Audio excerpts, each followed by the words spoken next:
How's it going, everyone? My name is Jake, and I'm going to teach you how to speedrun Minecraft today. I've seen a lot of YouTube videos coming out recently that have been teaching people the wrong way to speedrun Minecraft. I'm going to clear up a couple of those inconsistencies and show you the right way to do it.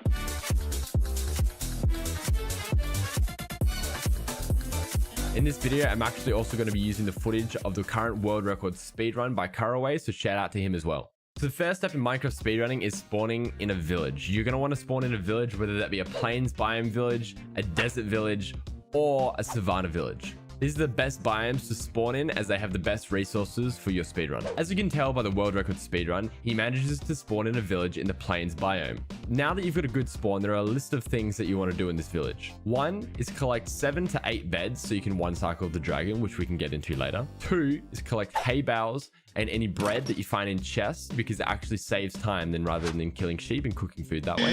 If you're lucky, there may even be a blacksmith in this village which you can use to grab some extra iron, maybe a couple diamonds or obsidian which you're going to be using in your run. After mining the oak logs in some of the houses, you're going to be able to make a crafting table, some sticks, and a wooden pickaxe.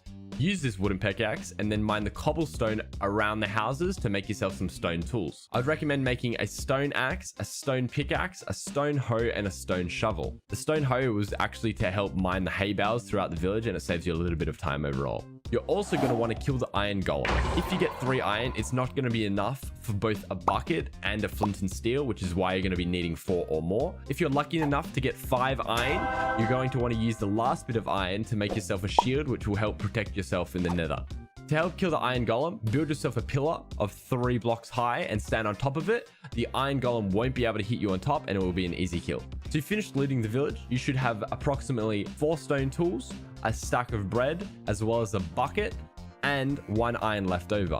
You're then going to want to go find a water source of some kind and pick the water up with your bucket. Fingers crossed there's going to be some gravel near that water source. You're going to mine it with your shovel that you've just made and hopefully grab some flint. After you pick up your flint from the gravel, use it to make a flint and steel, and off we go to find a lava pool. Now, finding a lava pool is mostly left up to random chance. However, there are a couple things you can do to help yourself find one.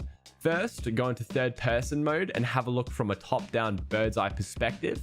So it gives you a wider range and you can actually see into some of the craters onto the floor without having to run over them.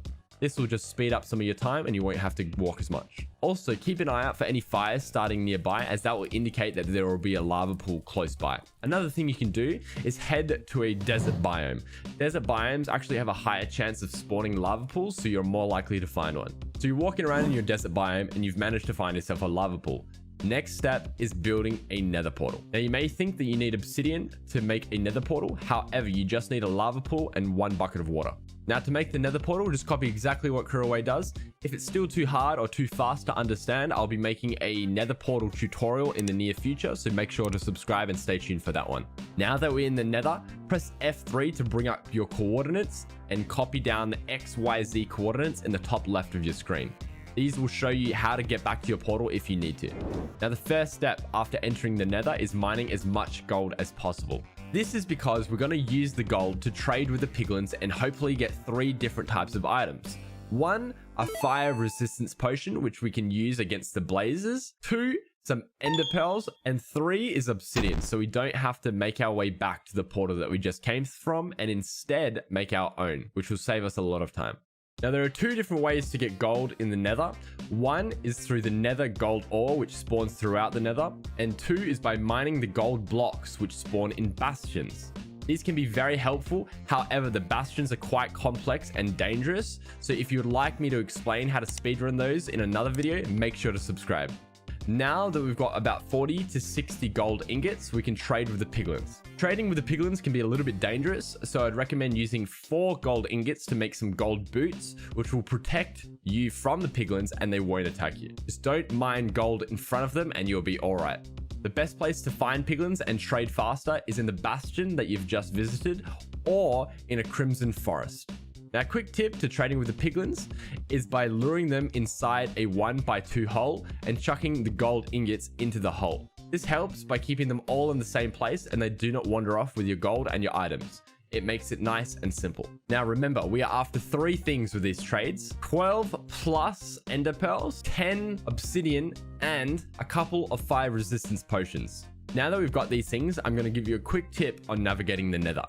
By using a fire resistance potion and then making sure to at least keep 12 pearls, you can then traverse the nether by throwing ender pearls.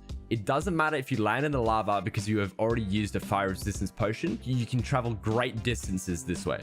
Now, don't forget to keep eating your bread as you do take damage from throwing the ender pearls. Now that we've found our nether fortress, we're going to be looking for the blaze spawner.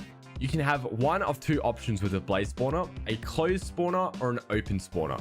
An open spawner is a spawner that doesn't have a roof on top. A closed spawner is a spawner that is enclosed in some sort of box so that the blazes do not fly away. You're preferably going to want to look for a closed spawner, but an open spawner works just as well. Now, before fighting the blazes, make sure you drink a fire resistance potion. The only way you can take damage from the blazes now that you have your fire resistance potion on is through melee attacks. So make sure to keep your distance and you shouldn't have a problem. By mining one block around the base of the spawner, you actually increase the spawning rate of the blazes and it gives them more room to spawn in.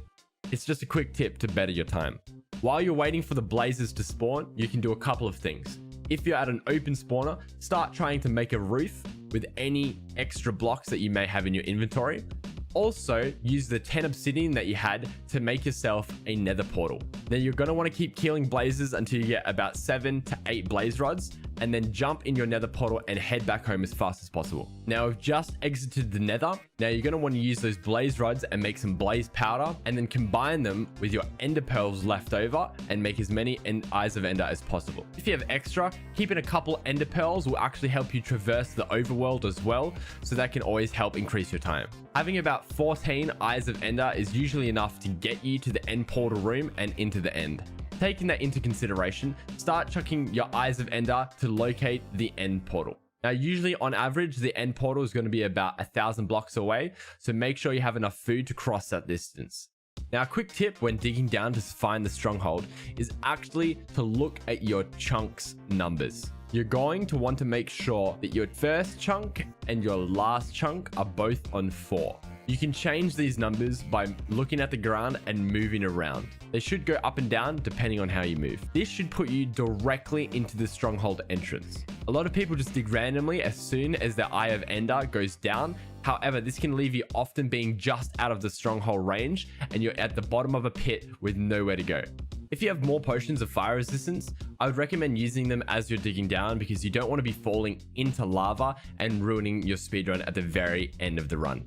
If you don't have any potions of fire resistance, make sure to keep your water bucket in your inventory so you can quickly swap through it just in case you do land in the lava. Once you found your portal room, put your eyes of ender into the portal and make your way into the end.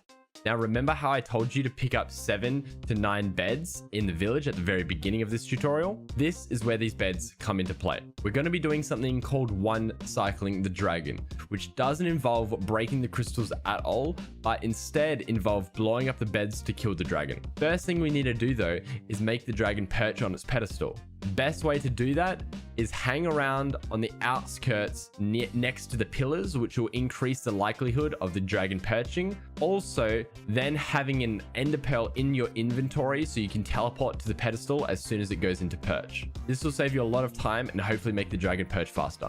Being up high like Kuroi in this speedrun will allow him to throw the ender pearl further, which is why he's up so high. Transfer all of the beds in your inventory into your hotbar slots so you can quickly transfer between them. Also, keeping an ender pearl in one of those slots so you can teleport to the pedestal is also a great idea. Also, you're going to want to have at least 1 block in your inventory as well, which we're going to be using in just a moment. So you see the dragon going into perch. Use your ender pearl, teleport to the pedestal, and place your block down directly as Kuroi has done right here. Then place the beds on the pedestal right below where the dragon is going to land. Now, you may notice a lot of lines and boxes on this world record run. By pressing F3 and B at the same time, you will turn on the hit boxes, which is what you can see on the screen, and it will help you to kill the dragon faster.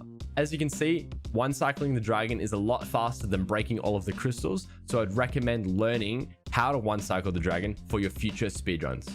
Now, I'm not going to be explaining the process of one cycling the dragon with these beds, as it will make the tutorial a lot longer than it needs to be. The basic premise, however, is blowing up the beds as the dragon's head goes above the bed. This will allow you to kill it the fastest way possible instead of wasting time and blowing up the crystals. Make sure to subscribe and I'll explain it to you in a different tutorial.